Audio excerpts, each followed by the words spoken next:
दोस्तों, मैं डॉक्टर ऋषभ शर्मा डायडॉक पर आपका स्वागत करता हूं और आज के वीडियो में हम बात करेंगे मोटापे के लेटेस्ट इलाज के बारे में।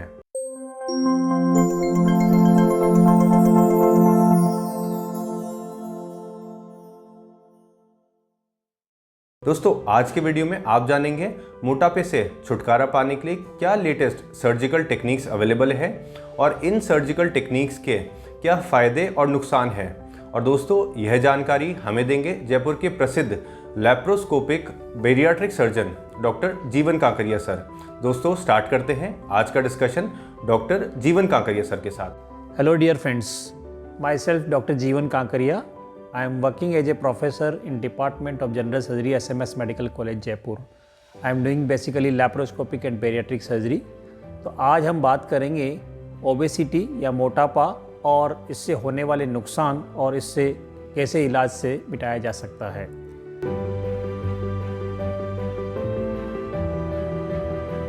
What is obesity? Obesity is excess body fat.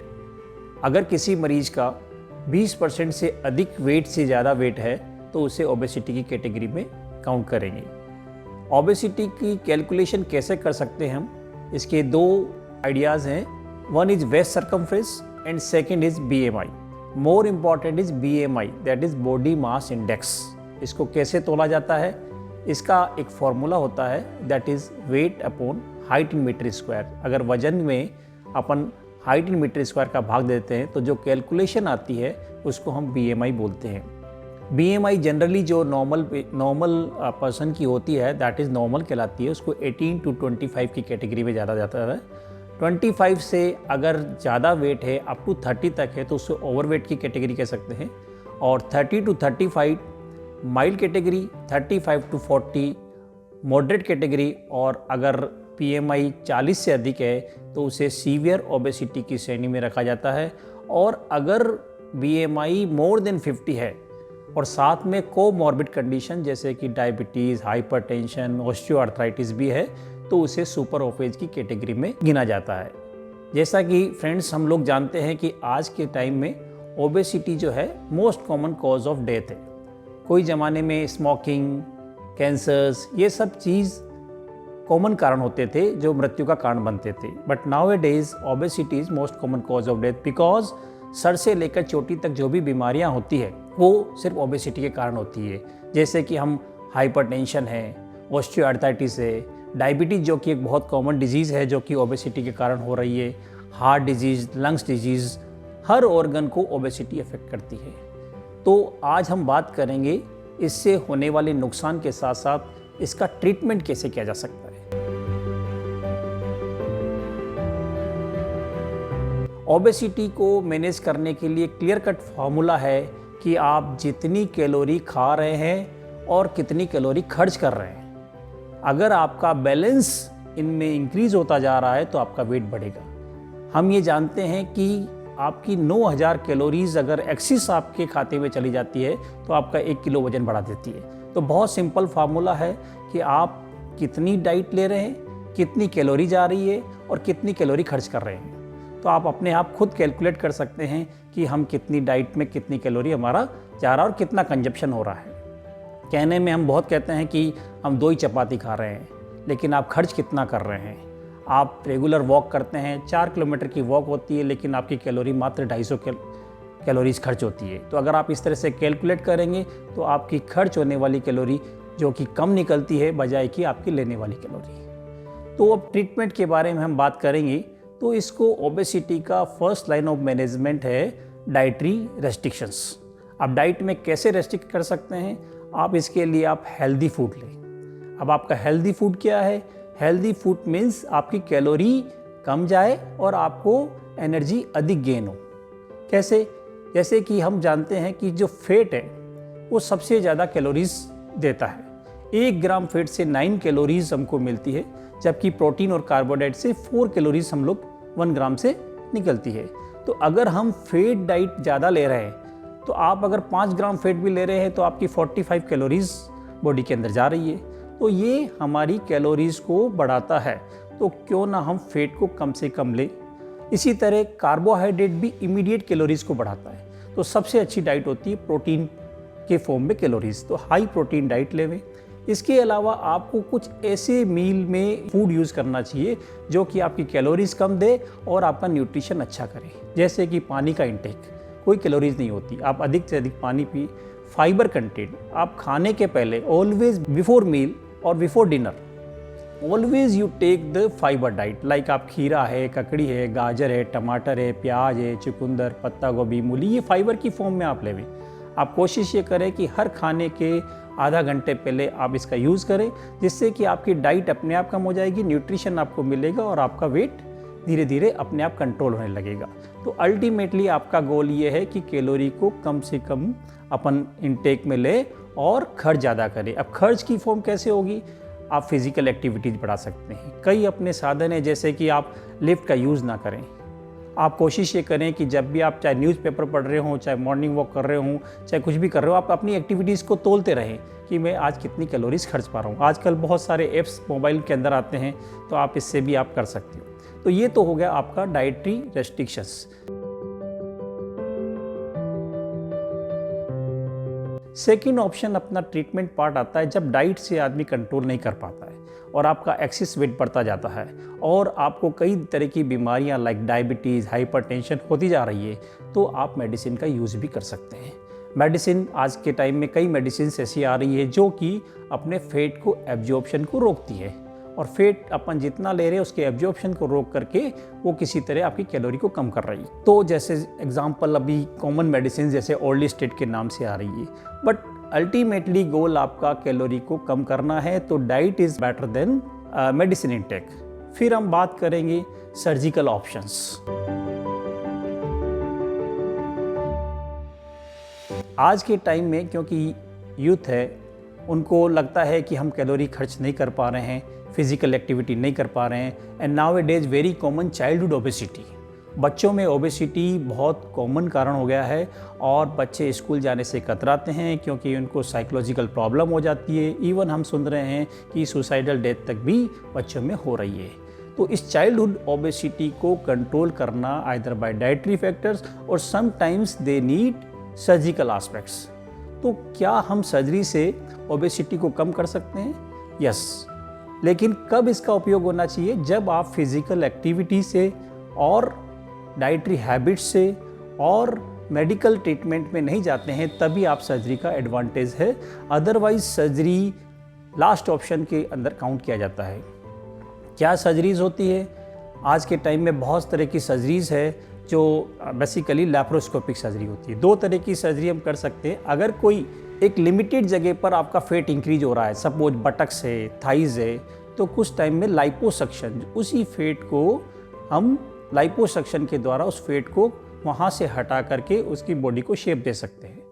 लेकिन वो होता है एक लोकलाइज फैट के लिए। जनरलाइज बॉडी फैट अगर इंक्रीज हो रहा है, यदि ओवरऑल वेट ओबेसिटी बढ़ रही है, जिस तरह की ओबेसिटी दो तरह की होती है, एप्पल टाइप ओबेसिटी और पियर सब, मतलब एप्पल की शेप में, मतलब चारों तरफ से आपका गोल एब्डोमेन दिखता है, और पियर शेप मीन्स आपकी शेप जो है पियर की तरह दिखती है। तो दोनों का ट्रीटमेंट सर्जिकल एस्पेक्ट्स होता है। अब सर्जरी किस तरह की होती है इसके बारे में हम बात करेंगे। अल्टीमेटली गोल जो होता है सर्जरी का, उसके अंदर ये देखा जाता है कि किसी पार्ट को आपको वहाँ से हटा दिया जाता है ताकि आप कम से कम फूड ले पाएँ और ज़्यादा से ज़्यादा आपको एनर्जी रिच फूड आपको मिले। अब सबसे कॉमन सर्जरीज जो आज के टाइम में होती है that is sleeve gastrectomy. Sleeve gastrectomy कब की जाती है? जैसे यंग पेशेंट है, कई बार बच्चों में मैरिज की प्रॉब्लम आती है, ओबेसिटी बहुत ज़्यादा हो जाती है, लेकिन नुकसान ये होता है कि उसके कारण कई कोमोर्बिड कंडीशंस हो जाती है।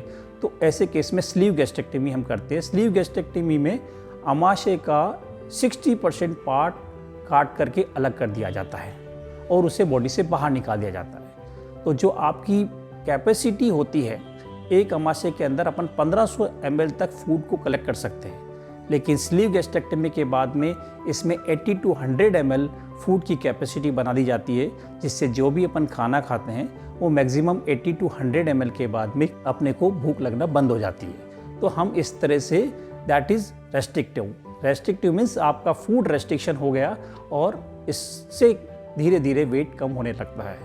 ये वेट जनरली 6 मंथ्स के बाद आपको लगता है कि मेरा वेट रिड्यूस हो गया है, लेकिन आपको डाइटरी रेस्ट्रिक्शन फिर भी करने पड़ते हैं। दूसरा होता है mini gastric bypass.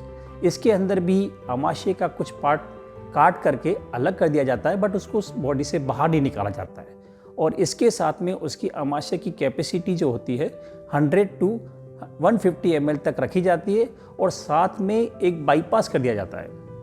Bypass means ये होता है कि आपका जो फूड है वो डायरेक्ट ना जा कर के एटलीस्ट 150 to 2 सेंटीमीटर पाइपलाइन को बाईपास कर देता है। तो जो आपका फूड जा रहा है, एक तो क्वांटिटी कम हो गई, और दूसरा जो ये है कि फूड आप जिस रास्ते से जाना चाहिए, जिस रास्ते से एब्जॉर्ब होना चाहिए, वो एब्जॉर्ब नहीं हो रहा है। तो इससे इसके एक ही फ़ायदे होते हैं कि आप इसमें चाहे जितना इंटेक ले सकते हैं, लेकिन बाईपास होने के कारण वो फूड एब्जॉर्ब नहीं होता है।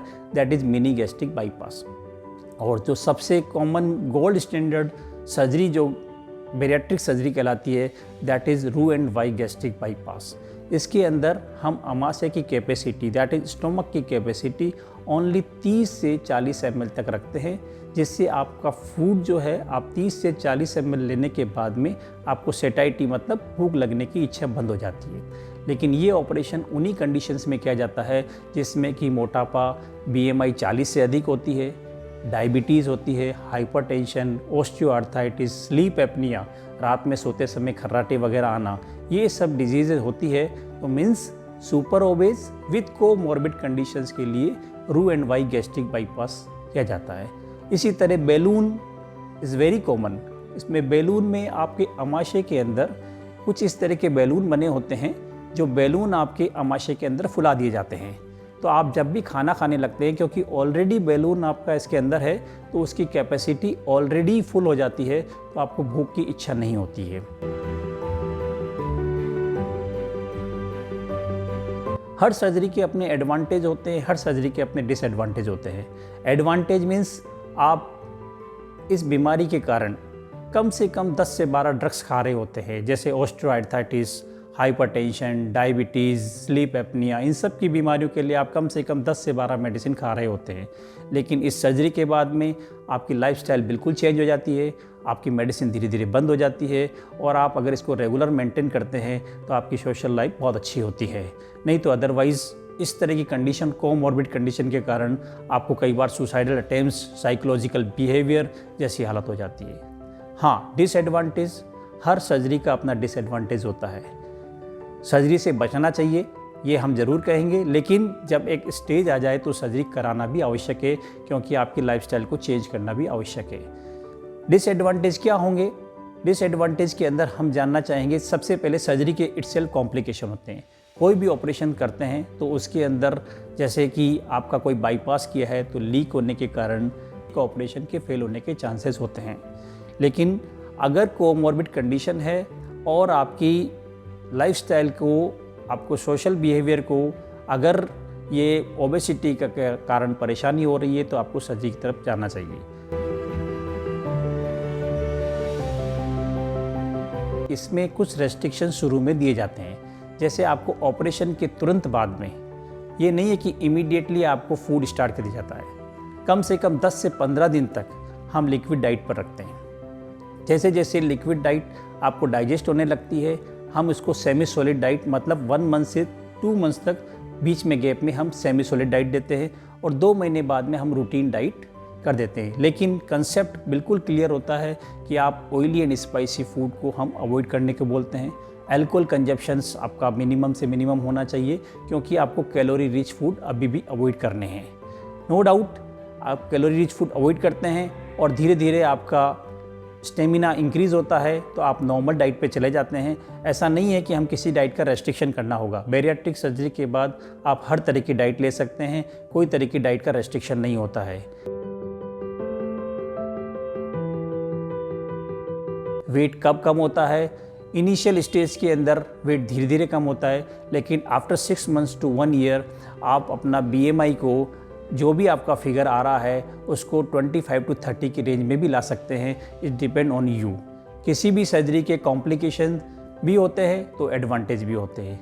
तो डियर फ्रेंड्स, सर्जरी पे जाना तभी हो जब आप, आखिरी हथियार है हमारा, जब हम लोग फेल हो जाते हैं कि भाई हम मेडिकल ट्रीटमेंट नहीं कर पाते या अपनी फिजिकल एक्टिविटी नहीं कर पाते। तो best way is to treat the obesity is to reduce the dietary consumptions of over rich food और increase the physical activity, first line of management. लेकिन अगर आपको लगता है कि कोमोबिडिटी ज़्यादा बढ़ रही है तो you may go for bariatric surgery.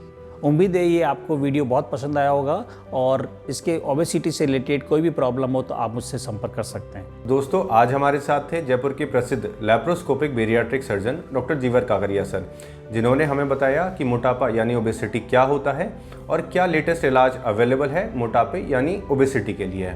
और आप भारत के सर्वश्रेष्ठ डॉक्टर्स से कंसल्ट करने के लिए, परामर्श लेने के लिए आप हमारी वेबसाइट www.diadoc.com पर विजिट कर सकते हैं या नीचे दिए गए नंबर पर संपर्क कर सकते हैं। बाकी हेल्थ और मेडिकल से रिलेटेड ऑथेंटिक, रिलायबल और यूजफुल इन्फॉर्मेशन के लिए आप हमारा चैनल डायडॉक हेल्थ ज़रूर सब्सक्राइब करिए। बाकी अपना ध्यान रखिए, खुश रहिए। Thank you, take care.